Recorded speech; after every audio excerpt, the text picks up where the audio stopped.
நேயர்களுக்கு வணக்கம். ரேவதி சண்முகம் கவிஞர் சமையல் சேனல்ல இன்னைக்கு இந்த வெயிலுக்கு ஏற்ற மாதிரி குழு குழுன்னு ஹெல்தியா ஒரு ட்ரிங்க் எப்படி பண்றதுன்னு, ஒரு சில்லுன்னு ஒரு கீர், கேரட் கீர் அது எப்படி பண்றதுன்னு பார்க்க போறோம். இந்த கேரட் கீர் பார்த்தீங்கன்னா கொஞ்சம் இந்த கேரட்லாம் சேர்த்தது கொஞ்சம் ஹெல்த்தியா நல்லா இருக்கும், டேஸ்ட் நல்லா இருக்கும், சில்லுன்னு சாப்பிட்டா பிரமாதமா இருக்கும். என்ன ஒன்று அதில் சர்க்கரை கட்டாயம் சேர்க்குறோம். சர்க்கரை வேண்டாங்கிறவங்க வெல்லம் சேர்க்கலாம், பட் வெல்லம் சேர்த்தா சில நேரங்களில் திரிஞ்சு போயிடும். அதனால இது வந்து சர்க்கரை சேர்த்து தான் பண்ணுறோம். இதுக்கு நான் வந்து முதல்ல கொஞ்சமாக பண்ணுறதுனால ஒரு அரை கப்பு அரை லிட்டர் பால் எடுத்திருக்கேன். ஒரு 2.5 கப்பு இருக்கும் பால். இதுக்கு பார்த்தீங்கன்னா தெரியும், சின்னதாக 2 கேரட் எடுத்துக்கிட்டேன். 2 கேரட்டு, ஒரு 15-20 முந்திரி பருப்பு. இந்த முந்திரி பருப்பு மட்டும் ஒரு 10-12 நீங்கள் போடுறதுனா போட்டுக்கலாம், இல்லை ஒரு 15 போட்டுக்கலாம். நான் கொஞ்சம் கூட போட்டுக்கிட்டேன், அது குறைச்சி போடுறவங்க போட்டுக்கலாம். அதே மாதிரி பாதாம் பெரும்பாலும் எல்லார் வீட்லையும் எல்லா நேரமும் பாதாம் இருக்காது, அதனால நம்ம வந்து முந்திரி தான் சேர்த்துக்கிட்டோம். பாதாம் சேர்க்கணுங்க இது பாதி அது பாதி சேர்த்துக்கிறவங்க சேர்த்துக்கலாம்.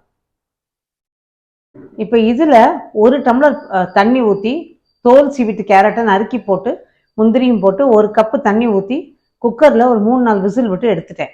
நல்லா ஆறி போயிருக்கு. இப்போ இதை அரைக்கணும். இந்த பக்கம் பாலில் பார்த்தீங்கன்னா அடுப்பில் கொஞ்சம் காஞ்சி மேலே வந்த உடனே சர்க்கரை அரை கப் அளவுக்கு அதில் போட்டுருவோம்.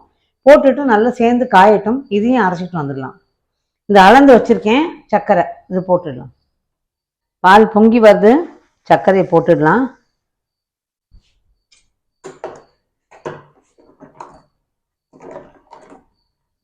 இப்போ இது சேர்ந்து காயும்.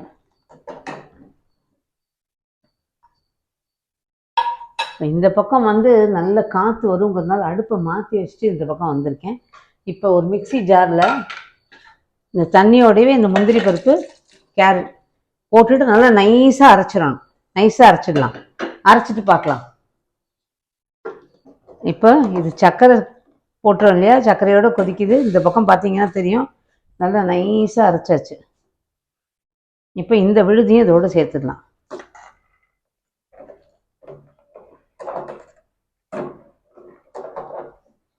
நல்லா வழித்து ஊற்றிட்டு ஒரு 1/4 கப்பு தண்ணி ஊற்றி கழுவி இதில் ஊற்றிடலாம். இப்போ நல்லா கொதிச்சுட்ருக்கு. நான் கிளறி விட்டுக்கிட்டு இருக்கேன். அவ்வளோதான். அடுப்பு ஆஃப் பண்ணிட்டேன். நல்ல ஒரு 2-3 நிமிஷம் கொதிக்க விட்டால் போதும். ரொம்ப வேணுங்கிறது இல்லை, 2-3 நிமிஷம் கொதிக்க விட்டால் போதும். இதில்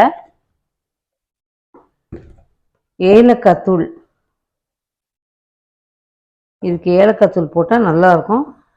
சில பேர் வந்து பார்த்திங்கன்னா மேலே இந்த சாரப்பருப்பு இருக்கு இல்லையா, அது கூட போடுவாங்க, அல்லது பாதாமோ முந்திரியோ பொடியை நறுக்கியும் போடுவாங்க. இது அவர்களோட விருப்பம். நான் அதெல்லாம் எதுவுமே சேர்க்கலை. இதில் ஜஸ்ட்டு பிளெயினாக கேரட் கீர், அவ்வளோதான். இதில் வந்து கொஞ்சோண்டு பச்சை கற்பூரம் வச்சுருக்கேன். அது வந்து ஒரு இனுக்கு ரொம்ப போட்டக்கூடாதுங்க, இது ரொம்ப வாசனை வந்தாலும் நல்லா இருக்காது. அதனால் ஜஸ்ட்டு ஒரு வில்லல், பார்த்திங்கன்னா தெரியும், ரொம்ப ரொம்ப கம்மி. அவ்வளோதான்.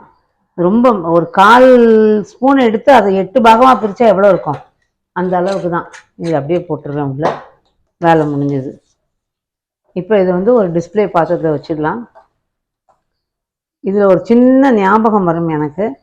நான் கல்யாணம் ஆகி முதல்ல வந்தபோது எங்கள் அம்மா அப்பாவை சாப்பிட கூப்பிட்டுருந்தாங்க எங்கள் மாமனார் வீட்டில். அப்போ அப்பா அம்மா எல்லோரும் வந்திருந்தாங்க, பிள்ளை அக்கா அண்ணன் தங்கச்சி எல்லோரும் வந்திருந்தாங்க. எங்கள் அப்பா வெள்ளை பணியாரம் ரொம்ப இஷ்டமாக அன்றைக்கி சாப்பிட்டுட்டு இந்த கேரட் கீரும் சாப்பிட்டாங்க. எனக்கு அது மறக்கவே முடியாது. ஃபஸ்ட்டு அப்பா நான் கல்யாணம் வந்தபோது எங்கள் அப்பா சாப்பிட வந்தபோது பண்ண கேரட் கீர். அப்புறம் அடிக்கடி இதை வீட்டில் பண்ணி பிள்ளைங்களுக்குலாம் பண்ணுறோன்னு வச்சுக்கோங்க. பட் இப்போ வந்து திரும்ப அது பண்ணும்போது ஒரு சின்னதாக அது ஞாபகம் வந்தது.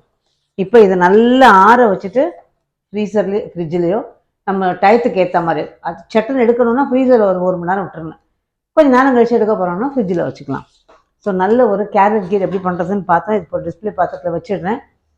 இதை நீங்களும் ட்ரை பண்ணி பார்த்துட்டு உங்களோட வேல்யூபிள் கமெண்ட்ஸை கொடுங்க. மீண்டும் இதே மாதிரி இன்னும் ஒரு பதிவில் உங்களை சந்திக்கும் வரை நன்றி, வணக்கம்.